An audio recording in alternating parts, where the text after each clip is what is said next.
개인이 학업으로 갈 수 있는 최고 레벨인 서울대를 가고 거기에서도 경제학과를 나와도 부자가 되기는 사실 어렵습니다.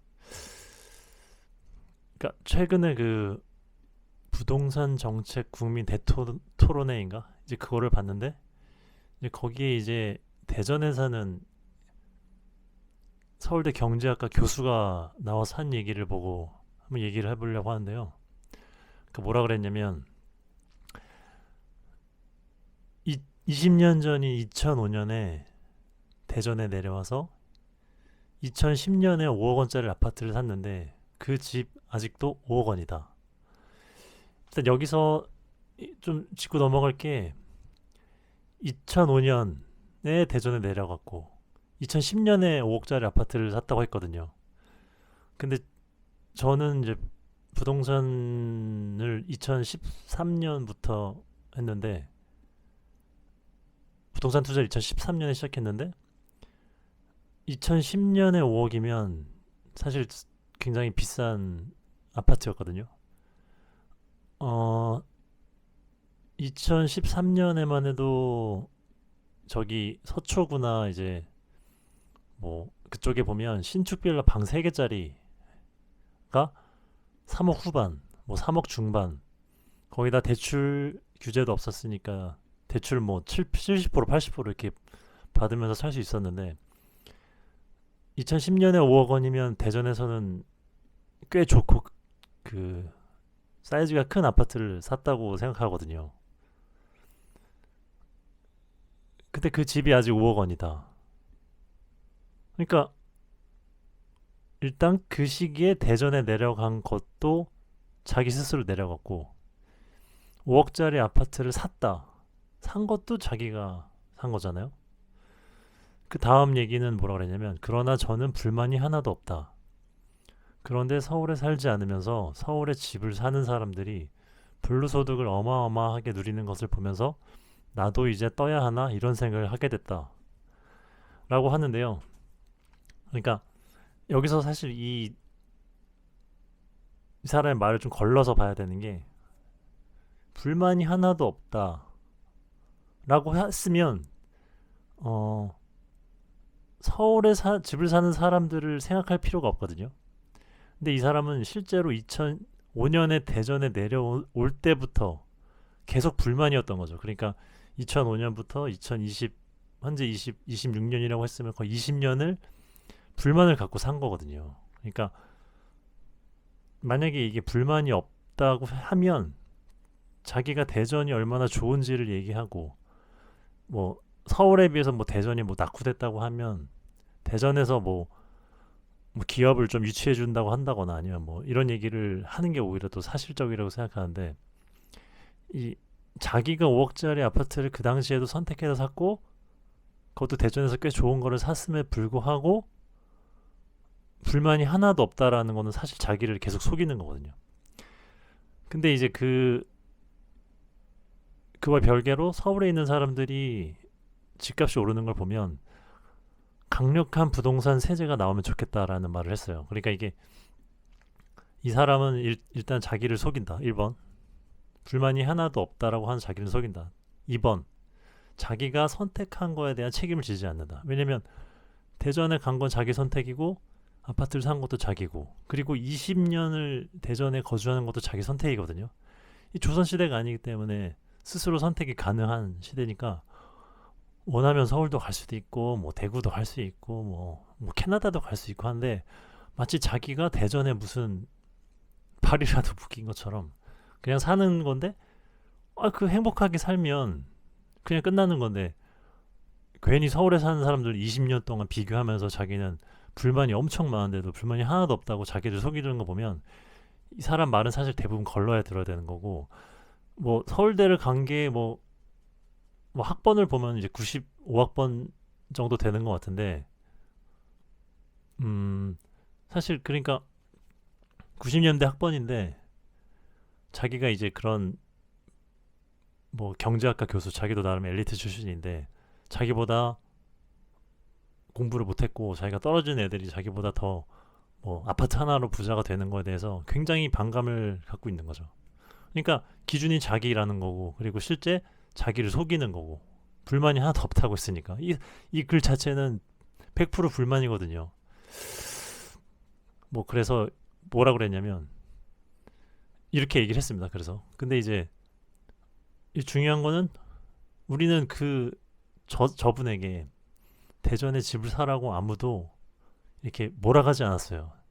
자기가 대전에 내려갔고 대전에 집을 샀고 도장 찍은 것도 본인이고 사인한 것도 본인이고 이체한 것도 본인일 거란 말이죠.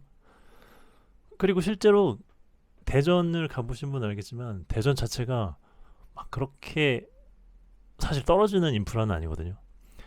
뭐 저 친구도 대전에 사는 사람도 있는데 대전 굉장히 좋은 동네고 뭐 부산 가기도 편하고 뭐 이쪽 왼쪽 아래쪽 지방으로도 가기 편하고 그리고 서울 가는데도 뭐 맘만 먹으면 뭐 당일치기로 갔다 올 수도 있고 그리고 뭐 학교도 좋은 학교 많고 그리고 실제 뭐 인천이나 아니면 저 뭐 군산 이런처럼 뭐 제조업이나 뭐 이런 게 엄청 발달하지 않아서 대부분 사시는 분들이 뭐 대학 교수 뭐 공무원 뭐 이런 아무튼 교육에 대한 이런 그게 관심 많은 사람들이 많이 사는 걸로 알고 있거든요.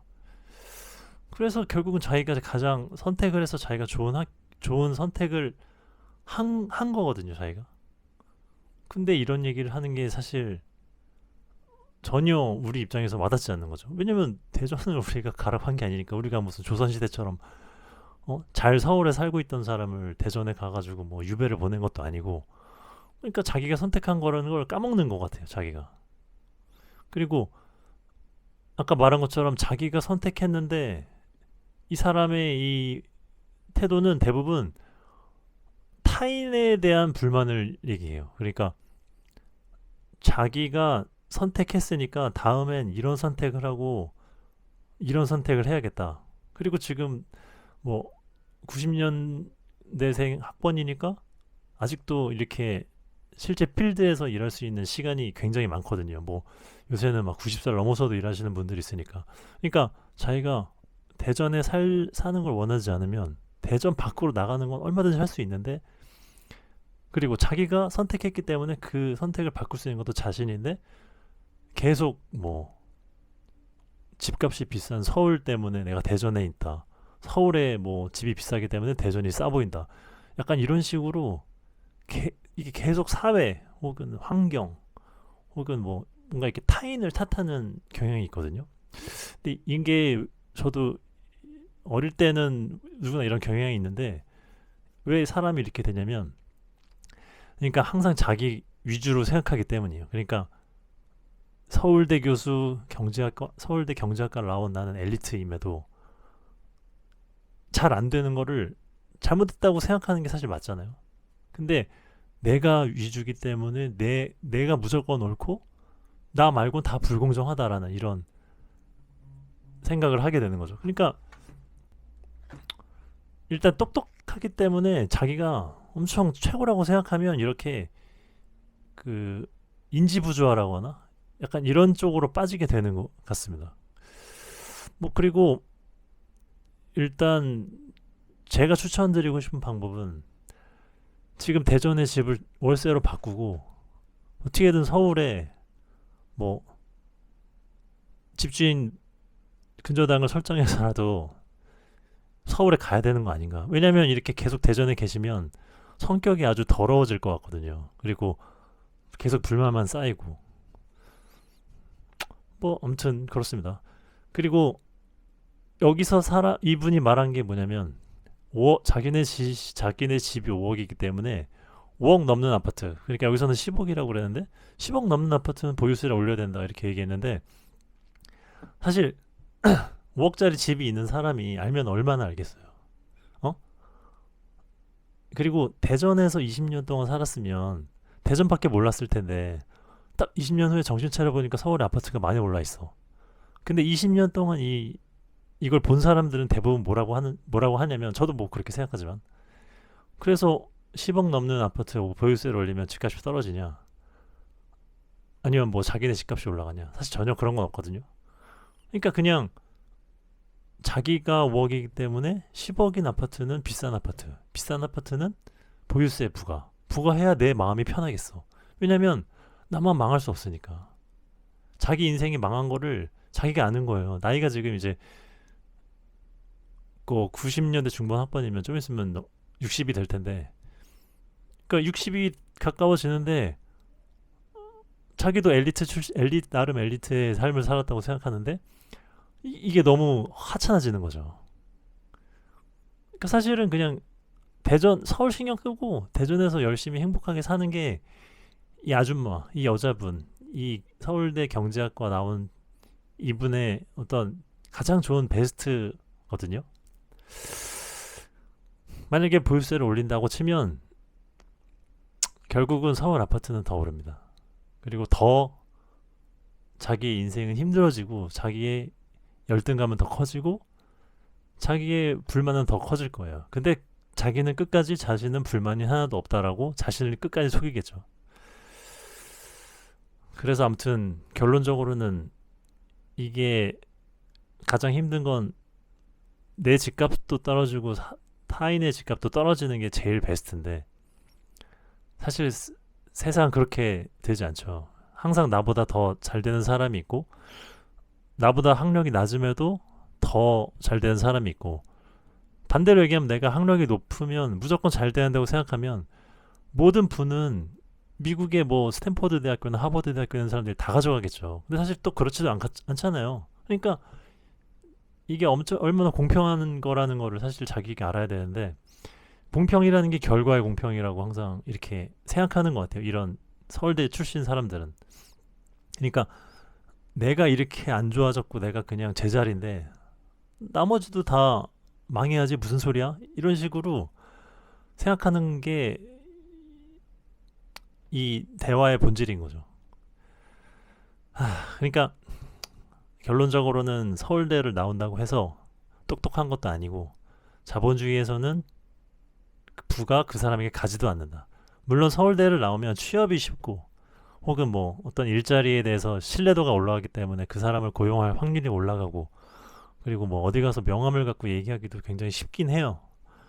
뭐 저도 마찬가지 서울대 출신이라고 하면은 만날 때 그냥 좀 다르게 보겠죠. 근데 저도 이제 친구 중에 서울대 출신이 있는데 그 서울대 출신이어도 그 친구가 뭐 똑똑하고 그러니까 평소에 뭐 이렇게 생각이 굉장히 폭이 넓어서 배울 건 많지만 그 뭐랄까 그 액션에 대한 이런 뭐랄까 그 과실, 그거는 사실 올 수도 있고 안 올 수도 있거든요.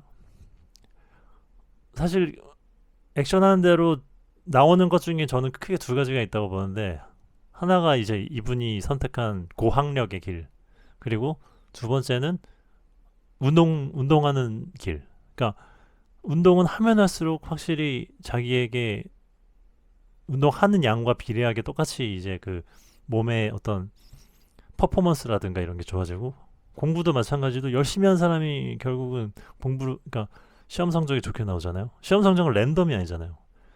근데 이제 대부분의 이런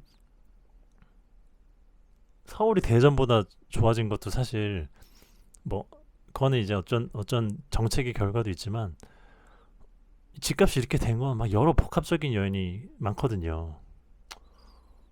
뭐 그러니까 한강의 기적이라는 말이 나오는 것처럼 뭐 예전에만 해도 강남 뭐 이런 한강변 같은 데가 그러니까 상습 침수 구역이었고, 그런데 지금은 뭐 제일 좋은 동네가 된 것처럼 결국은 자기가 고학력이지만 트렌드를 보지 못하고 사회 변화를 예측하지 못하는 건데, 자기가 옳다고 생각하면서 이런 부동산 대토론회에서 이렇게 얼굴 팔리면서 쓸데없는 소리를 한 거를 보면서 확실히 학벌과 부는 전혀 연관이 없다. 아니 어느 정도 연관은 있는데 학벌이 곧 그 부를 그대로 이렇게 과실로 갖고 오게 할 수는 없다는 거였습니다. 그러니까 그래서 내가 학벌이 높음에도 불구하고 이렇게 아무리 외치고 이렇게 보유세를 올려달라고 해봐야 오히려 격차는 더 벌어지고 대전은 더 멈춰 있을 거고 서울은 더 올라갑니다. 그냥 자기가 옳은지 아닌지 먼저 돌아보는 거. 그리고 내가 불만이 있는 게 무엇인지. 그러니까 불만이면 서울을 가면 되는 거고. 불만이 아니면 대전에 행복하게 살면 되거든요.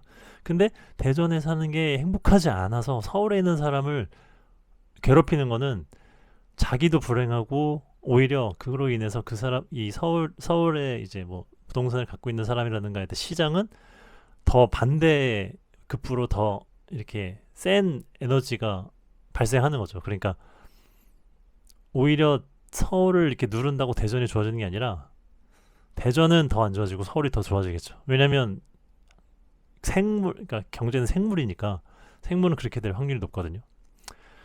그러니까 오늘 한 얘기는 이 서울대 경제학과 나온 이 여자분이 한 얘기를 가지고 공부를 열심히 하는 거는 당연히 중요한데 공부보다 이 자신의 이 마음을 솔직하게 인정하는 것 그리고 그 인정한 마음을 가지고 이 발전적인 방향의 액션을 취하고 그리고 결과는 덤덤하게 받아들일 것.